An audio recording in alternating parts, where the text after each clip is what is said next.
Welcome back, healthcare investors.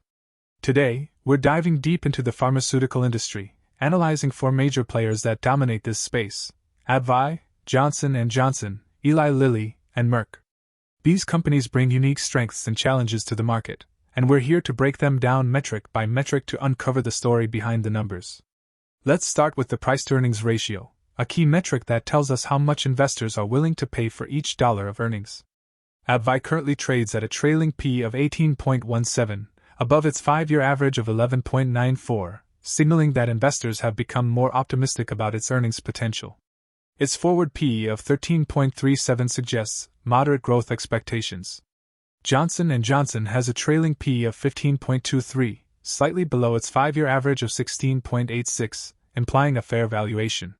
Its forward P of 13.78 aligns with stable earnings growth. Eli Lilly stands out with a trailing P of 66.76, not much higher than its 5-year average of 52.91. Its forward P of 35.64 reflects expectations of strong earnings growth. Finally, Merck is currently trading at a trailing P of 12.78, under its 5-year average of 14.30, which might indicate an undervalued stock. Its forward P of 10.79 reinforces this potential. When we factor in growth relative to valuation using the price-to-earnings-to-growth ratio, AbbVie's PG of 1.24 suggests fair valuation relative to its growth rate. Johnson & Johnson's PG of 3.10 reflects a premium valuation. Eli Lilly's PG of 3.38 signals that investors are willing to pay a high premium for expected growth. Merck's PG of 1.78 suggests a reasonable valuation relative to its growth potential. Insider ownership is a key indicator of management's belief in their company's future. Eli Lilly leads with 10.4% insider ownership, showcasing strong alignment between management and shareholders. Johnson & Johnson 0.12%, AbbVie 0.08%, and Merck 0.09% have much lower insider ownership, which is common in large, established companies. Profitability metrics help us gauge how efficiently these companies use capital. AbbVie boasts an impressive return on equity of 56.06%**, return on assets of 3.63%, and return on invested capital of 24.42%. Johnson & Johnson has a return on equity of 20.89%, return on assets of 8.58%, and return on invested capital of 20.2%. Continuing, Eli Lilly outperforms with a return on equity of 65.75%, return on assets of 12.54%, and return on invested capital of 33.48%. Ultimately, Merck holds strong with a return on equity of 28.33%, return on assets of 10.83%, and return on invested capital of 23.14%. Eli Lilly's superior profitability is a testament to its high-margin products and market dominance. AbbVie and Eli Lilly have maintained relatively flat shares outstanding, meaning no dilution over time. Johnson & Johnson has reduced shares by -1.60% compound annual growth rate over the last decade, showing a commitment to share buybacks. Merck's shares have declined at a -1.42% compound annual growth rate, reinforcing its shareholder-friendly approach. Now let's talk about earnings per share or EPS. That is a critical measure of financial health and growth potential. AbbVie EPS of $10.12, expected to grow at a 14.61% compound annual growth rate over the next 5 years. Johnson & Johnson EPS of $9.99, projected to grow at a 4.92% growth rate. Eli Lilly EPS of $12.15, with an impressive 19.73% growth forecasted. And finally, Merck EPS of $7.73, expected to rise at a 7.18% growth rate. Clearly, Eli Lilly leads in growth expectations, while Johnson & Johnson is the most conservative. Free cash flow per share is another crucial indicator. AbbVie's free cash flow per share has grown at 7.42% over the last decade, with a current free cash flow yield of 4.8%. Johnson & Johnson's free cash flow growth at a more modest 4.02% and yield of 5.66% reflect consistent cash generation. Eli Lilly's free cash flow growth of 16.37% and yield of 1.82% highlight its reinvestment in growth, while Merck's free cash flow growth of 11.59% and yield of 5.94% reflect consistent cash generation. For dividend-focused investors, AbbVie offers the highest yield among the 4 companies, with a 3.59% dividend yield and quarterly payments of $1.55 and 13.18% compound annual growth since 2014. But this leads to a more risky free cash flow payout ratio that currently stands over 70%.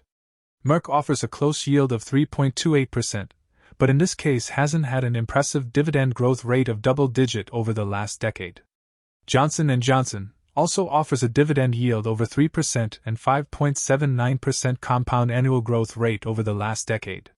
Additionally, Eli Lilly pays a modest dividend with $1.50 quarterly payment and 0.74% dividend yield, but in this case with a 10.71% compound annual growth rate and a free cash flow payout ratio around 40%.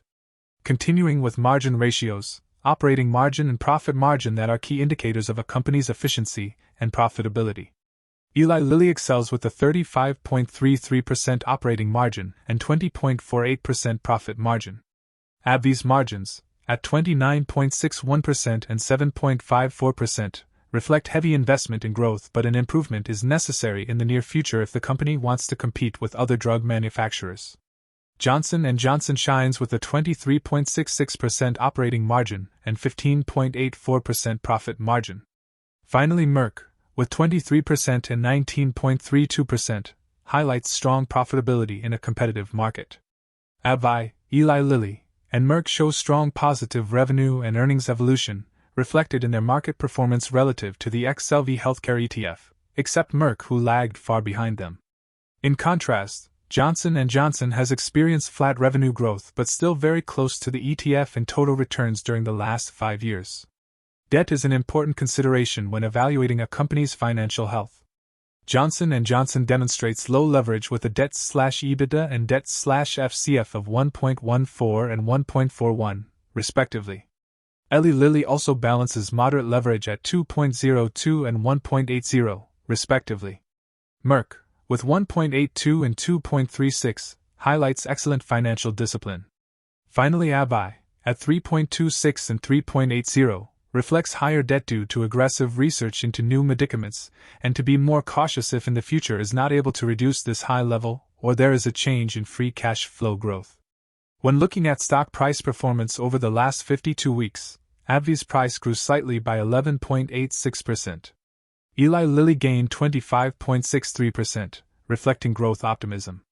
Microsoft fell by 4.25%, while Merck dropped to its 52-week low recently and has a 18.18 downside over the last year. All 4 companies are large companies with market caps over $50 billion. Now, let's talk about the crystal ball moment: analyst expectations and fair values. Analysts have set varying price targets for these companies over the next 12 months. AbbVie has a price target of $203.08, representing an upside of 10.57% from its current price of $183.90. My fair value estimates tell a very similar story. For me, AbbVie is close to its fair value at $202.95. That suggests it is undervalued right now. Continuing with Johnson & Johnson's price target is $168.45, which actually represents an upside of 10.71% from its current price of $152.15, indicating that analysts see the stock as potentially undervalued. And for me, Johnson & Johnson, with a fair value of $157.72, appears currently fair valued. Now, Eli Lilly has a price target of $972.77, with an upside of 19.94% from the current $811.08. And for me, with a fair value of $818.15, can indicate a fair valuation of this company but also a good entry point. Finally, Merck's price target is $123.97, representing an upside of 25.45% from its current $98.82, with a fair value for me of $114.74, which is far from the current price and can indicate an excellent opportunity to start a position. These valuations indicate that while there is some potential for growth, investors should tread carefully and consider these stocks' current pricing relative to their intrinsic values. Each of these pharmaceutical giants has unique strengths. AbbVie has a strong dividend growth and profitability. Johnson & Johnson conservative but stable investment, and is to be mentioned that is a dividend king that means increasing their dividends for more than 50 years. Eli Lilly has high growth prospects, but also a higher valuation. And Merck seems very undervalued with recovery potential in the future. Which one fits your portfolio? Let me know in the comments. If you enjoyed this video, don't forget to like, subscribe, and hit the notification bell for more financial insights. Until next time, happy investing.